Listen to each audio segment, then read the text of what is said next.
I stand here to affirm Kenya's commitment to the flourishing of our bilateral relations and a shared determination to advance and enhance mutual benefit through partnership and consultation. Mr. President, I look forward to working with you as we redesign, reconfigure, and re-engineer the Africa Union to make it fit for purpose so that together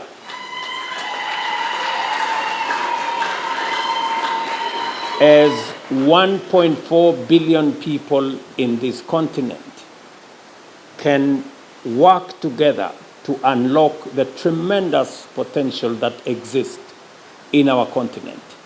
I listened to you very carefully, Mr. President, as you talked here about the wealth of resources that are available in Zimbabwe.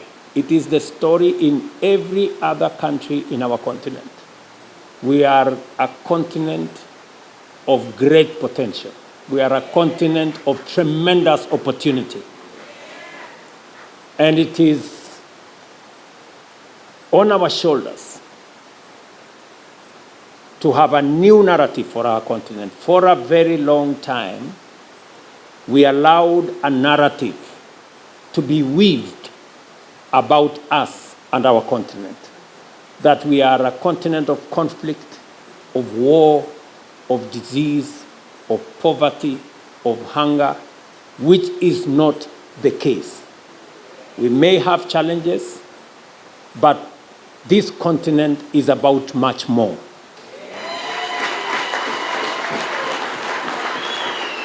And I dare state that we have 60% of the world's renewable energy resources in our continent. We have 40% of the world's mineral resources, including those that are required for energy transition. We have 65% of the world's uncultivated arable land that we can use to feed the globe and bridge the gap and deficit of food insecurity. We are the youngest continent. We have assets in this continent that nobody can discount.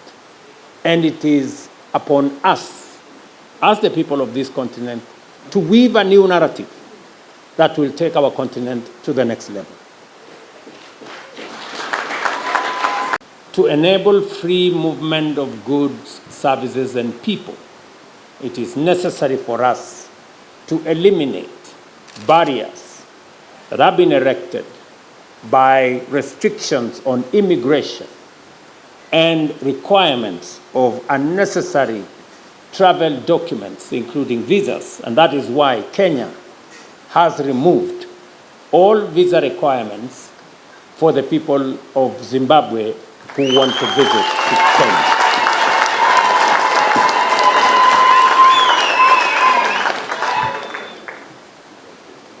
You now don't need any paperwork. All you need is a simple telephone and internet, and with 7 minutes in your hands, you can have the authorization to visit Kenya.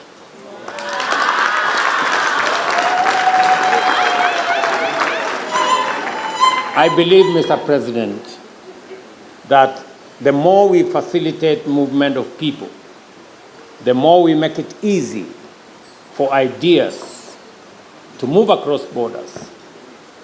And those of us who are policymakers must be careful not to use the borders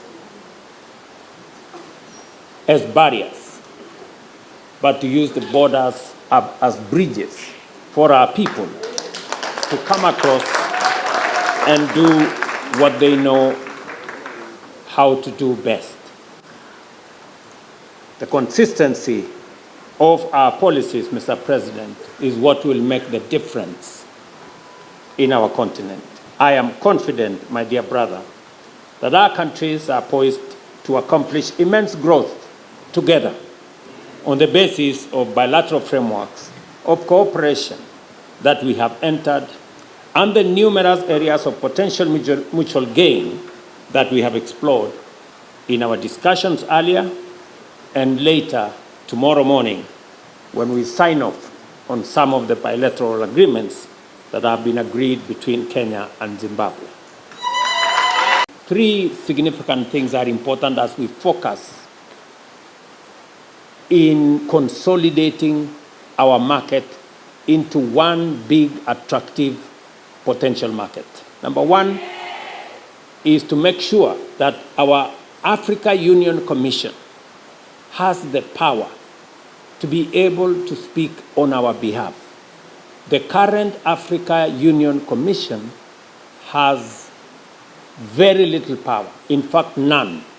We set up a commission and kept all the power as nations. We need to donate some power from our countries so that the Africa Union Commission can do business on our behalf.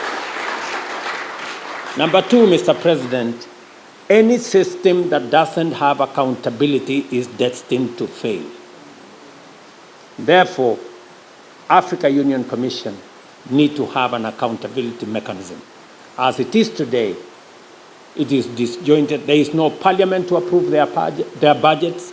There is no parliament to approve their appointments, and therefore it cannot be accountable. We need a fit-for-purpose parliament. The current Pan-African Parliament is too big. We need to have a Pan-African Parliament that has two members, a man and a woman from every country, and make it full-time so that it can take charge of the issues of our Africa Union. And number three, any organization that has no mechanism of adjudication. Just like in Zimbabwe, you have the Court of Justice. If there are disputes, people go to court to sort out disputes. We need an African Court of Justice so that if there are issues in our continent, we can sort them out. If there are judicial issues, we can sort them out. Mr. President, I will be looking forward to working with you as we design a fit-for-purpose organization that will prosecute our agenda and drive the aspirations of our people to reality. Our two countries have a deep understanding which underpins our mutual support over the years in diverse areas. Based on this, I wish to declare yet again Kenya's unreserved support for Zimbabwe's readmission to the Commonwealth.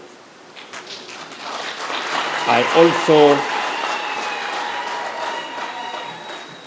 also want to state, without fear of any contradiction and for the avoidance of any doubt, Kenya's support for Africa Union's call for the immediate lifting of the illegal sanctions against the Republic of Zimbabwe.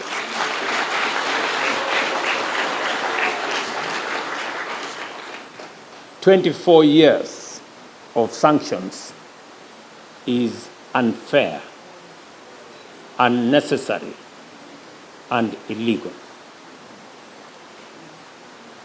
Those children born 24 years ago don't understand what this is all about.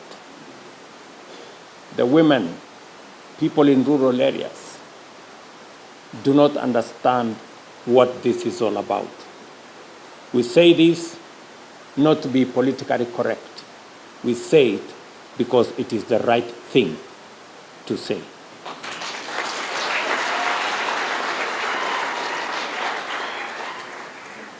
Kenya's commitment to the principle of sovereign equality of nations and states and a rules-based multilateral system makes no room for the contemplation or imposition of unilateral coercive measures because we live in a world of equals.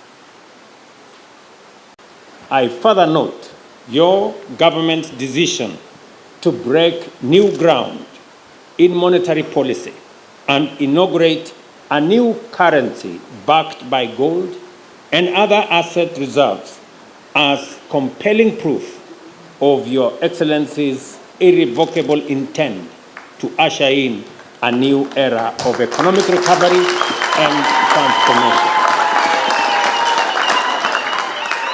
Mr. President, you have our support, our prayers, and our solidarity.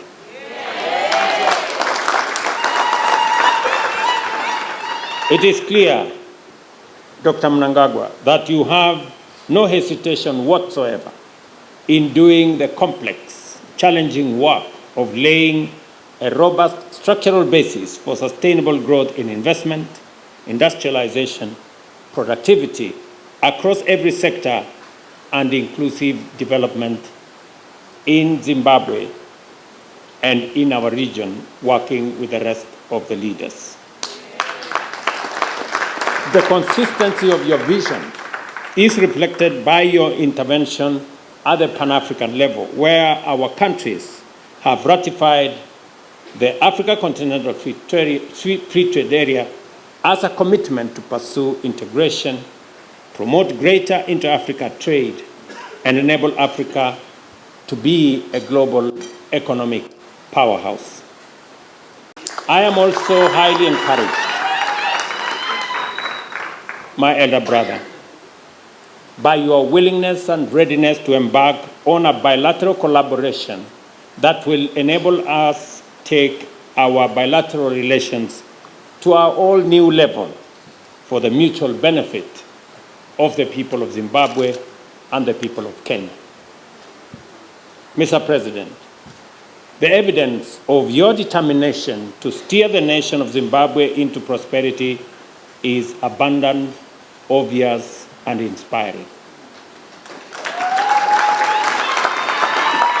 In particular, I commend your resolve to undertake bold and necessary reforms and promote investment and other forms of support to bolster agricultural productivity to enhance food production in your country.